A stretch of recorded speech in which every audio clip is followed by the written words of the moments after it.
Sexual ஃபோர்ப்ளே எந்த அளவுக்கு முக்கியம்? வேற கேள்விக்கு பதில் வந்து பார்ப்போம். It's very very important. கண்டிப்பா எஸ்பெஷலி ஃபார் வுமன். இப்போ நெறைய ஆண்கள் வந்து பார்த்தீங்கன்னா, அவங்களுக்கு வந்து விரப்புத்தன்மை பிரச்சனை இருந்தாலும் சரி, விந்து முந்துதல் பிரச்சனை இருந்தாலும் சரி, என்ன பண்ணுவாங்கன்னா, செக்ஷுவல் ஃபோர்ப்ளே ல வந்து பார்த்தீங்கன்னா, அவங்க கை வச்சுருவாங்க. பண்ணமாட்டாங்கப்பா. எஸ்பெஷலி விரப்புத்தன்மை பிரச்சனை இருக்கிற ஆண்கள் வந்து ஃபோர்ப்ளே அவாய்ட் பண்ணுவாங்க.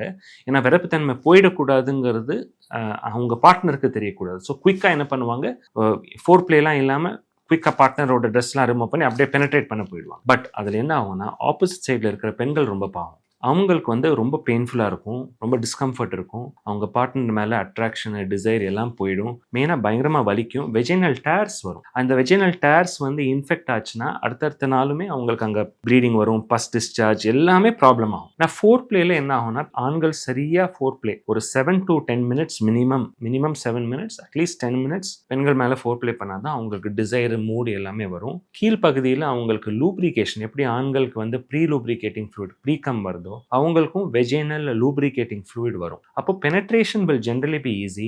ஆர்காசம் ரீச் பண்ணுறது ஜென்ரலி ஈஸி. ஆர்காசம் ரீச் ஆகும்போது குழந்தை பிறக்கிறதும் easy. So foreplay has lot of physiological functions. ஆனால் நிறைய ஆண்கள் என்ன பண்ணுவாங்க, அதை அவாய்ட் பண்ணிடுவாங்க. எஸ்பெஷலி நம்ம ஊரில் இட்ஸ் வெரி காமன். ஒரு சில ஆண்கள் ரொம்ப இன்னசென்ட்டாக இருப்பாங்க. இங்கே நம்ம ஹாஸ்பிட்டலில் we have treated many patients. Doctor எனக்கு ஃபோர் பிளே கூட பண்ண தெரியல, எனக்கு அது என்ன பண்ணணுங்கிறது எனக்கு தெரியலங்கிற மாதிரி கேட்பாங்க. அவங்களெல்லாம் நம்ம சரி பண்ணி we can make them okay and do it. ஒரு சில ஆண்கள் விருப்பத்தன்மை பிரச்சனையை வந்து மூடி மறைக்கிறதுக்கு ஃபோர் பிளே அவாய்ட் பண்ணுவாங்க. இன்டர்கோர்ஸ் சம்டைம்ஸ் ரொம்ப அவாய்ட் பண்ணுவாங்க. அப்போ அந்த மாதிரி பார்ட்னர்ஸ், ஃபீமேல் பார்ட்னர்ஸ் வந்து ரொம்ப பாதிப்பாங்க. So foreplay is very important. கண்டிப்பாக நார்மலாக ஒரு 7 மினிட்ஸாவது ஆண்கள் வந்து பெண்கள் மேலே ஃபோர் பிளே பண்ணணும். பெண்களும் அந்த ஃபோர் பிளே பண்ணும்போது ரெசிப்ரோகேட் பண்ணணும். ஒரு சில நிறைய பெண்கள் பார்த்தீங்கன்னா, நம்ம ஊரில் பார்த்தீங்கன்னா, ரொம்ப இந்த மரக்கட்டை போல் படுத்து கிடப்பாங்க. அவங்க ஃபோர் பிளே அந்த ஹஸ்பண்ட் பண்ணும்போது ரெசிப்ரோகேட்டே பண்ண மாட்டாங்க.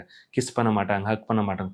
அந்த மாதிரி ஆண்களுக்கு அது ரொம்ப கஷ்டம். ஏன்னா அந்த மாதிரி பெண்கள் பண்ணும்போது ஆண்களுக்கு அகெயின் விருப்பத்தன்மை ப்ராப்ளம் வரும். ஏன்னா அந்த ஆணுக்கு மூடி ஏறாது பாரு. ஸோ ஃபோர் பிளே மியூச்சுவலாக இருக்கணும் between two partners with respect. And foreplay ஓரளவுக்கு it should also be healthy. இப்போது என் பார்ட்னருக்கு பிடிக்காதது அவங்க மேலே நான் பண்ண முடியாது, அவங்களுக்கு பிடிக்காது என் மேலே அதை பண்ண சொல்லக்கூடாது. ஒரு நிறைய பெண்கள் நம்ம ஊரில் ஓரோஜெனிட்டல் செக்ஸ் பிடிக்காது, ப்ளோ ஜாப்ஸுங்கிறது பிடிக்காது. So we cannot force them to do it. So ரொம்ப ரெஸ்பெக்ட்ஃபுல்லாக, ப்ராப்பராக, ஹெல்த்தியாக ஒரு ஷார்ட் ஒரு duration of time foreplay பண்ணி இன்டிமேசி வைக்கிறது இஸ் ஜென்ரலி பெட்டர்.